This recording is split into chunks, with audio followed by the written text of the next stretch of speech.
Halo, saya Idam Samsawi, mahasiswa Universitas Terbuka dari Prodi Sistem Informasi dengan nomor hidup mahasiswa 0446777589. Video ini saya buat dalam rangka mengerjakan praktikum tugas 2 untuk mata kuliah pemrograman berbasis perangkat bergerak.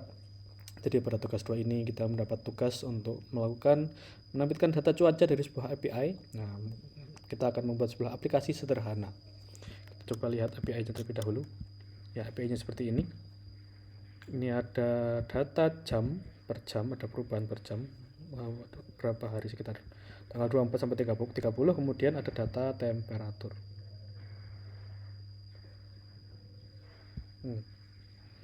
Jadi ini datanya sepasang seperti itu ya. Oke. Di sini tidak ada panduannya kita menggunakan apa, tapi kalau menurut di PMP, kita akan menggunakan framework Vue dan Ionic. Nah, framework Vue itu sendiri merupakan salah satu framework JavaScript untuk bisa memudahkan kita menyusun sebuah tampilan UI atau front end dari sebuah website atau proyek kita. Nah, bagaimana dengan Ionic? Nah, di sini saya sudah membuka Ionic ya. Jadi Ionic itu sendiri merupakan sebuah framework juga yang sudah menyediakan komponen siap pakai. Jadi kita bisa punya tampilan, punya button, punya tombol, punya list atau daftar atau punya ya pembungkus gitu dalam berbagai macam yang tinggal kita pakai dan memudahkan kita, mempercepat kita membangun sebuah aplikasi gitu. Ionic sendiri katanya bisa sudah disesuaikan dengan desain tampilan perangkat mobile yang modern gitu. Jadi tampilannya cantik, tinggal minor adjustment saja. Nah, kemudian namun karena Ionic itu hanya menyediakan komponen siap pakai, nah strukturnya itu akan menggunakan framework JavaScript yang sudah ada seperti Vue. Nah, Ionic juga kompatibel dengan framework lain seperti Angular dan React dan seperti itu. Nah, ini adalah saya sudah membuka halaman untuk instalasi Ionic ya. Di sini kita sudah ke halaman bagaimana kita membuat sebuah view. Ini ada perintahnya di sini. Ionic start, nama aplikasinya di sini bisa ganti. Kemudian tabs type view. Nah, ini tabs ini adalah opsi template. Ada dua opsi lain yaitu blank dan side menu. Nah, tabs ini nanti tampilannya akan seperti tampilan handphone mobile, kemudian di bawahnya ada pilihan tombol. Kalau side menu berarti ada pilihan menunya di sini. Kalau blank ya kita membuat dari awal. Seperti itu. Kalau gitu kita coba terlebih dahulu menjalankan sebuah aplikasi Ionic. Saya sudah membuka terminal dan sudah berada di directory untuk mengerjakan tugas. Kita coba Ionic start weather app tabs type view. Oke, ini prosesnya sudah berjalan untuk mengunduh program Ionic dalam perangkat kita. Kita tunggu terlebih dahulu.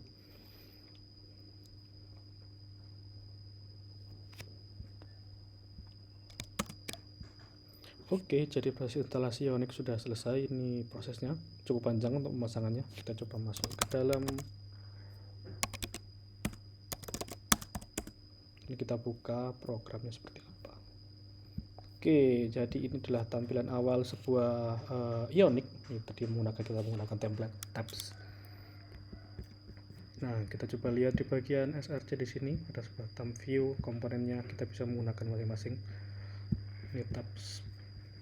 Ini tab 1, opsi halaman tab 1. Kemudian ini adalah tombol bagian bawah, navigasi di bagian bawah. Kemudian di dalam tab 1 ada komponen yang seperti ini, tab 2 komponen yang seperti ini, dan seterusnya. Kita coba jalankan terlebih dahulu, hasilnya akan seperti apa.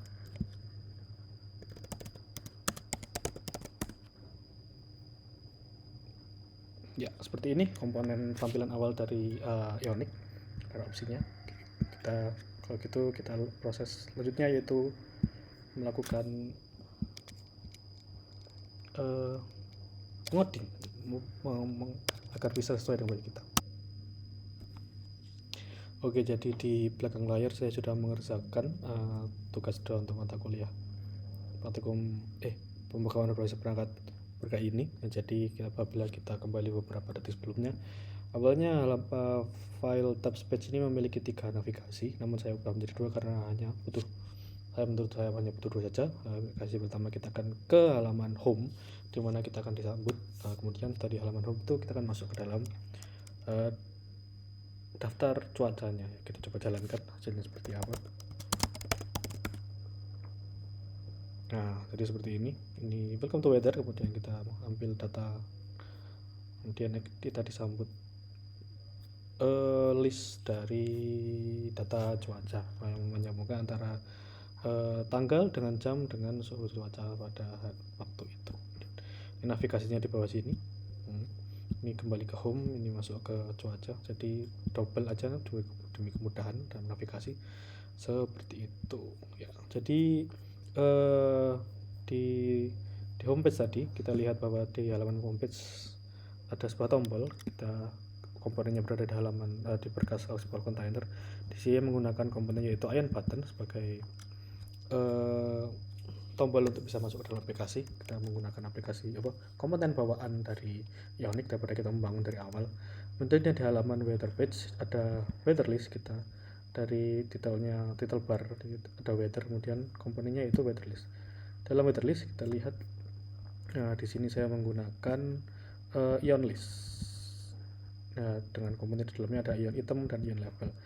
Ion list ini merupakan satu komponen yang sering digunakan dalam Ionic karena ringan dan memang lebih cocok digunakan untuk daftar yang jumlahnya panjang seperti data cuaca ini. Apabila setiap jam 24 jam dalam sehari, kemudian tanggalnya dari tanggal 24 sampai tanggal 30, maka cukup banyak datanya, ada 100 lebih. Jadi Ionic list itu lebih cocok digunakan dibanding Ionic card. Ionic card memang memiliki banyak fungsi, dapat digunakan di mana saja, namun sebagian pendapat mengatakan bahwa Ionic card lebih cocok digunakan pada komponen-komponen yang jumlahnya cukup terbatas gitu.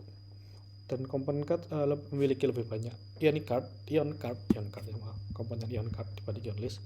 Ion card memiliki lebih banyak komponen dalam yang bisa kita gunakan, bisa kustomisasi seperti itu. Kemudian untuk mengambil data API ya, saya menggunakan sebuah service. Di sini saya membuat sebuah file yang digunakan sebagai untuk mengambil fetching datanya. Saya menggunakan proses fetch yang merupakan bawaan dari view ya. Kita gunakan promise untuk mengambil data ini, kemudian kita juga gunakan block try and catch. Jadi saya akan mencoba untuk mengambil respon dari OpenMeteo ini. Kalau API-nya responsnya ada, ya kita ambil datanya. Kalau ternyata nggak ada, ya errornya kenapa. Tapi karena kalau semua prosesnya error, kita error fetching data seperti itu. Nah, kemudian weather service ini akan kita panggil di halaman weather page. Bukan di weather list. Nah di sini fetch weather data. Nah, jadi di sini kita akan memanggil file weather service tadi.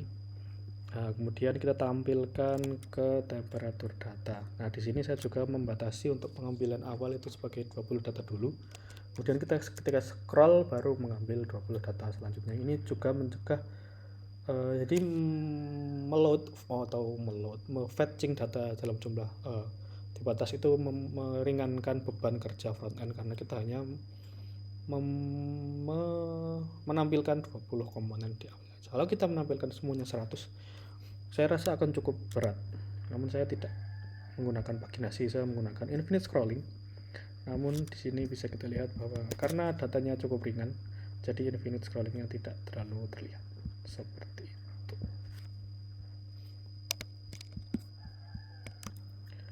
Kemudian saya juga menubah temanya. Saya memilih tema berdasarkan warna yang saya buat sebelumnya.